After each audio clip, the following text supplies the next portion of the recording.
नमस्कार साथियों, आप सभी का यूपी सरकारी वाला एग्जाम चैनल पर स्वागत है। जैसा कि आप देख रहे हैं स्क्रीन पर विशेष रूप से जो जयप्रकाश नारायण सर्वोदय विद्यालयों में प्रवेश परीक्षाएं संपन्न हुई थी 15 मार्च और 22 मार्च को। इन विद्यालयों को पूर्व में राजकीय आश्रम पद्धति विद्यालयों के नाम से भी जाना जाता है। एटीएस शॉर्ट फॉर्म में लोग एटीएस विद्यालय के नाम से भी जानते हैं। तो जिन बच्चों का इन विद्यालयों में जो है चयन हुआ है, सभी को प्रथम में बहुत बहुत बधाई। और उन अध्यापकों को जो बेसिक शिक्षा परिषद के जिन विद्यालयों से बच्चे जिन्होंने जहाँ पे पढ़ा है, उन अध्यापकों को भी बहुत बहुत धन्यवाद, जो इन होनहारों के लिए आपने एक बेहतर भविष्य के लिए जो है वो आजीवन आपके बच्चे ऋणी रहेंगे कि आपके द्वारा इतना एक अच्छा उनके जीवन का एक दीपक जलाया गया है कि इन विद्यालयों से उनके स्वर्णिम भविष्य के रास्ते तय होते होंगे। क्योंकि ये विद्यालय पूर्णतः उत्तर प्रदेश समाज कल्याण विभाग के उत्तर प्रदेश सरकार के द्वारा जो है ये पूर्णतः निःशुल्क आवासीय विद्यालय है, जहाँ पर समस्त व्यवस्थाएं बच्चे को निःशुल्क मिलती है। तो आप लोग ध्यान दें, प्रवेश के समय जिन बच्चों का चयन सूची में नाम आया है, वे सभी बच्चे बिना किसी को एक पैसे कहीं भी आपको कुछ भी नहीं देना है। आप सीधा विद्यालयों में जाएंगे, वहाँ के प्रबंध तंत्र से आपको लिस्ट हर विद्यालय के दीवार पे जो है चिपकी मिलेगी नोटिस बोर्ड पर। और नहीं तो इस चैनल पर हर विद्यालय के जो है सूचियाँ प्रकाशित की गई हैं। थोड़ा-सा हो सकता है वीडियो में जो है इसको बड़े करके देख लीजिएगा, क्योंकि ये जो है रिकॉर्डिंग में हो सकता है काफ़ी ब्लर अलग-अलग तरीके से आए हैं। तो उसके लिए आप चिंतित नहीं होइएगा। अगर आपको आवश्यकता होगी तो ज़रूर आप जो है कमेंट करिएगा, तो उन बच्चों वो चीज़ें आपको मिल जाएँगी। या तो आप इसी का एक यूट्यूब जो है वो है व्हाट्सएप चैनल है इसका, यूपी सरकारी एग्ज़ाम वाला नाम से।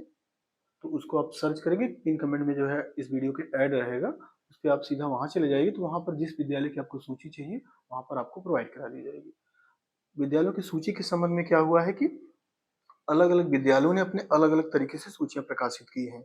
कई विद्यालयों ने जो है चयनितों की सूची, जो चयनित बच्चे हैं, जो है उनकी सूचियाँ जो है प्रकाशित की हैं, और कुछ ने क्या है, जो प्रतीक्षा सूची में हैं, उनके साथ भी की है। तो कई जगहों पर चयनितों की सूची पहले जारी हुई है और प्रतीक्षा सूची बाद में जारी होगी। यह मैटर है। कहीं-कहीं पूरी सूची जारी कर दी गई है, तो आप बहुत अच्छे से विद्यालय से संपर्क करके एक बार ज़रूर विज़िट कर लीजिए, क्योंकि आपके पालियों को वहाँ पर पढ़ना है। तो वहाँ की व्यवस्थाओं को देख लीजिए। फिलहाल किसी प्रकार की कोई आपको दिक्कतें नहीं होंगी, क्योंकि भोजन की व्यवस्था, रहने की व्यवस्था, बच्चों की पठन-पाठन की जो भी किताबें हैं, कापियाँ हैं, समस्त व्यवस्थाएँ बहुत अच्छी हैं। पूरा यूपी बोर्ड और सीबीएसई बोर्ड के माध्यम से चलते हैं। बालकों का अलग चलता है, बालिकाओं के अलग चलते हैं। जैसा कि आपने फॉर्म भरा होगा, आप स्वयं परिचित होंगे इन सब चीज़ों से। तो देखिए, जो चयनित की बात मैं कर रहा हूँ, जो चयन सूची जारी हुई है, वह अलग-अलग कई अलग-अलग विद्यालयों ने अलग-अलग तरीके से जारी की है। तो जो चयनित बच्चों की सूची है वर्गवार, अनुसूचित जाति के 42 बच्चों की जारी हुई है, जो है कक्षा 6 में, क्योंकि ध्यान दीजिएगा बहुत कन्फ्यूजन हो रहा था, लोगों को समझ में चीज़ें नहीं आ रही थी कि कहाँ कैसे क्या हुआ है। देखिए, कक्षा 6 में जो है क्लास 6 में 70 सीटें हैं, जिसमें 42 सीटें एससी वर्ग के लिए होती हैं और 18 सीटें ओबीसी वर्ग के लिए और 10 सीटें जनरल के लिए।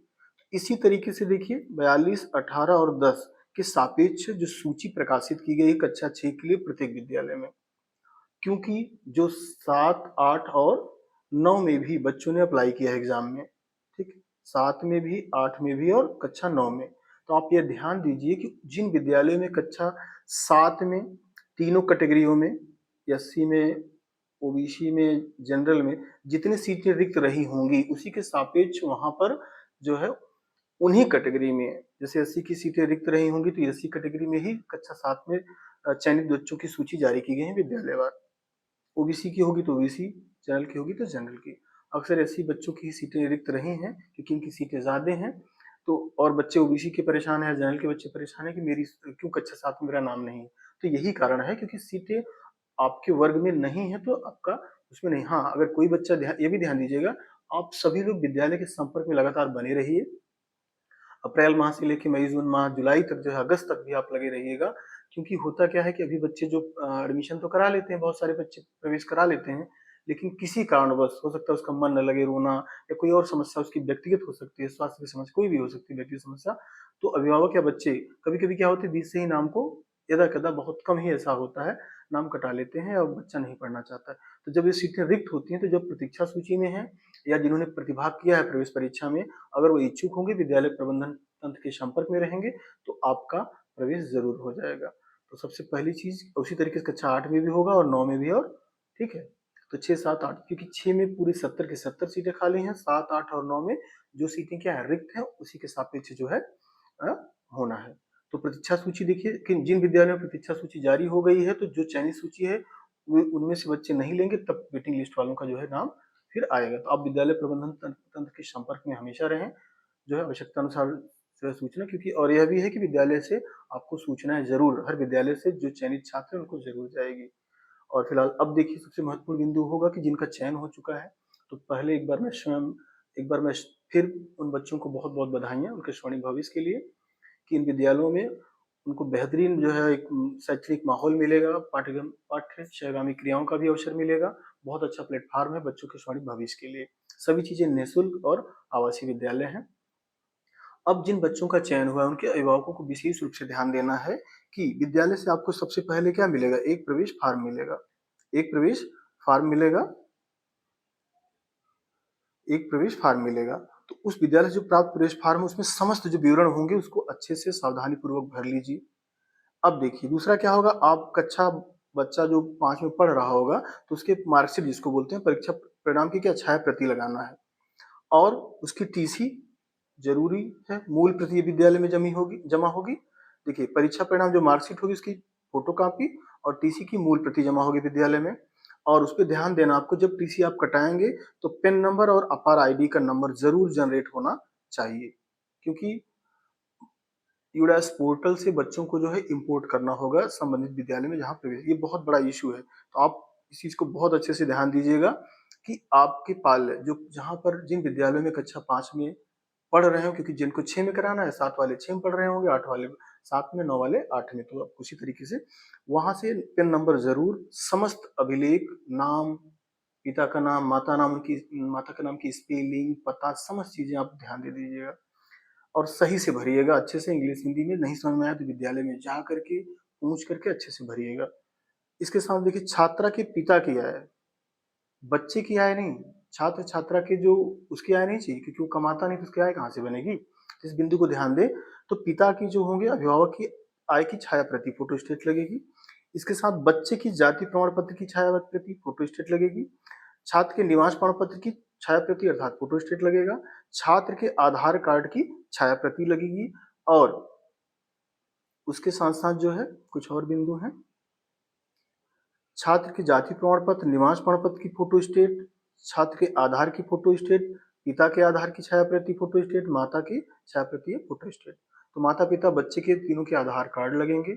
और जो प्रवेश पत्र जिन बच्चे ने जिससे प्रतिभाग किया परीक्षा में उसकी छाया प्रति आप जरूर ले आइए, लगाइए।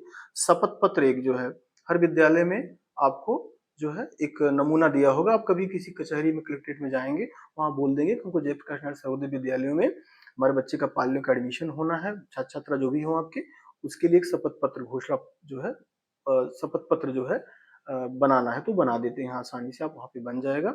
उसकी मूल प्रति पूरा पूरा कुछ प्रवेश के समय जमा करना है। इसके साथ साथ एक अभिभावक की स्व घोषणा पत्र भी जमा कर दीजिएगा। हो सकता है अलग अलग विद्यालय में हो सकता है कुछ चीजें इसमें चेंजिंग हो, बट आप ध्यान देंगे कि एक ये होगा कि हमारे पाल्य जो है यहाँ पर पढ़ेंगे, विद्यालय के समस्त अनुशासन जो नियम कानून है उसका अनुपालन करेंगे। किसी प्रकार की अनुशासनहीनता करते हैं तो उनका नाम यहाँ से विच्छेद अलग कर दिया जाएगा या उनके ऊपर अनुशासनिक कार्रवाई। इसके साथ साथ होता क्या है, कभी बच्चे सरकारी सामग्री समझ करके, संपत्ति समझ करके तोड़ फोड़ या किसी प्रकार की अगर इस तरीके से गैर कानूनी गतिविधियों में लिप्त होंगे विद्यालय के, कि जो कि तोड़ फोड़ या नुकसान करते हैं किसी चीज का, तो उसकी भरपाई भी अभिभावक से करो। इसके लिए घोषणा पत्र विभिन्न विद्यालयों द्वारा अलग अलग फॉर्मेट में जमा कराया जाता है, तो वो चीज को कर देना होगा आपको। देखिए मेडिकल सर्टिफिकेट, चिकित्सा प्रमाण पत्र की मूल प्रति जमा करनी है कि बच्चा पूरी तरीके से स्वस्थ है, वह आवासीय विद्यालय में पढ़ सकता है। क्योंकि अगर कोई बच्चा किसी ऐसे रोग से ग्रसित हो जो कि अभिभावक के अगर संपर्क में नहीं है, देख रेख में नहीं, तो उसको दिक्कत होती है रहने में, तो ऐसे बच्चों को पाल्यों का एडमिशन ना कराएं तो ही बेहतर है। और इसीलिए जो है चिकित्सा प्रमाण पत्र की मूल प्रति आप चिकित्सक से, स्थानीय जो पीएचसी सीएचसी होते हैं वहां से आप बनवा ले सकते हैं। और हाँ, ब्लड ग्रुप जरूर ध्यान दीजिएगा, बच्चे का जो है ब्लड ग्रुप जो है जरूर टेस्ट करवा लीजिएगा। उसका हाइट, वेट अलग से लिख लीजिएगा, क्योंकि समय समय पे इसकी आवश्यकता होगी। और छात्र की 6 फ़ोटो बनवा लीजिएगा, माता-पिता के 2-2, 3-3 या 4-4 फ़ोटो बनवा के ज़रूर रख लीजिएगा। हाँ, माता-पिता के सिवाय जो है ध्यान दीजिए कि कभी-कभी क्या होता है कि जब बच्चे को जिनकी फ़ोटो एक जो है गेट एंट्री या एंट्री जो है एंट्री पास जारी होता है विद्यालयों द्वारा, उसपे अभिभावकों के फ़ोटो लगते हैं, माता-पिता के लगते हैं।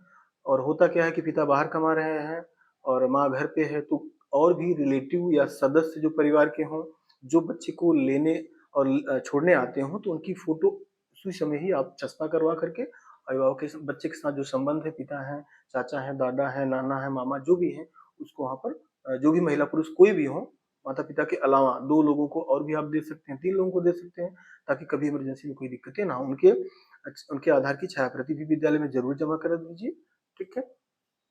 ये चीज़ को ध्यान दे दीजिएगा। और अगर कोई और आता है, तो यहाँ पे जो लास्ट लाइन लिखी गई है, तो उस चीज़ का ये चीज़ है। माता-पिता के अलावा अगर कोई आता है छोड़ने और, तो उनकी भी 2-2 फ़ोटो जमा कर दीजिएगा। और इसके साथ-साथ आप इन चीज़ों को बहुत अच्छे से ध्यान दीजिएगा। किसी प्रकार की कोई दिक्कत हो आप कमेंट करिएगा, पूरी समस्या का आपको इस चैनल पर समाधान मिलेगा। परेशान नहीं होना है। जिन बच्चों को आप विद्यालय में जाएँगे, बहुत अच्छा आपको वहाँ के प्रधानाचार्य महोदय जो होंगे, विद्यालय का जो अध्यापक परिवार है, बहुत सपोर्टिव आपको मिलेंगे, बहुत कोऑपरेटिव मिलेंगे, बहुत आपकी जो है आपको पूरी चीज़ें समझाएँगे। हर विद्यालय में आपको इतना अच्छा माहौल मिलेगा, बहुत अच्छी चीज़ें हैं। आप वहाँ पे जाएँ, मिलें, देखें बच्चों से। और एक बार लास्ट में मैं पुनः उन अध्यापकों को, उन गुरुजनों को भी बहुत-बहुत धन्यवाद, जिन्होंने इन बच्चों को गाइड किया। और ये बहुत अच्छी उपलब्धि उनके लिए है। जिस तरीके से नवोदय में बच्चे चयनित होते हैं, उसी तरीके से सर्वोदय विद्यालयों में भी बच्चों का चयन हुआ। यहाँ पर भी समस्त सुविधाएँ आपको निःशुल्क मिलती हैं। तो समाज कल्याण विभाग उत्तर प्रदेश सरकार की एक बहुत अच्छी जो है योजना है, जहाँ की समाज के सबसे जो शैक्षणिक, सामाजिक अ, आर्थिक रूप से जो वंचित जो हैं, जो पिछड़े हैं लोग, उन सभी वर्गों के लिए बिना किसी जाति और धर्म के भेदभाव करते हुए जो है, सभी वर्गों के लिए, सभी जातियों के लिए जो है समान रूप से अवसर मिला हुआ है। समस्त निःशुल्क व्यवस्था के साथ जो है यहाँ पर अध्ययन होता है। तो आप एक बार फिर से देख लीजिए। इन समस्त चीज़ों को आप ज़रूर इकट्ठा कर लीजिए। इन समस्त चीज़ों को आप जो है इकट्ठा कर लीजिए। 1-2 दिन लगेगा, लेकिन कोशिश करिए यथाशीघ्र विद्यालय एक बार आप सभी ज़रूर जाएँ। वहाँ पे प्रधानाचार्य महोदय से मिलें, शिक्षकगणों से मिलें, जो कक्षा अध्यापक होंगे उनसे मिलें, क्या-क्या चीज़ें क्या-क्या आवश्यक अभिलेख चाहिए, उनको ज़रूर इकट्ठा कर लें। और जो ताकि किसी प्रकार की कोई दिक्कतें ना हो आपके कार्यों को। यथाशीघ्र एडमिशन ले लें और जल्द से जल्द बच्चा आप यहाँ पर आप उनको जो है विद्यालय में प्रवेशित करा करके उनको विद्यालय में छोड़ दें, ताकि कक्षाएँ अपने सुचारू रूप से संचालित हो पाएँ। तो फिर फिलहाल आपको आप सभी को बहुत-बहुत धन्यवाद। किसी प्रकार की कोई समस्या होगी आप ज़रूर इस पर कमेंट करिएगा। आपकी सभी समस्या का समाधान किया जाएगा। और इसके साथ-साथ देखिए, जितने भी ज़िले हैं, लगभग जितने ज़िलों का रिज़ल्ट आ चुका है, सबकी सूचनाएँ वहाँ पर जो है इसकी चैनल पर वीडियो पड़े हुए हैं। अभी कई जिलों के रिजल्ट नहीं आए हुए हैं, तो आप वेट करिएगा। समस्त जिलों के परिणाम इस चैनल पर आपको मिलेंगे। कोई क्वेरी होगी ज़रूर कमेंट करिएगा। बहुत-बहुत धन्यवाद आप सभी का।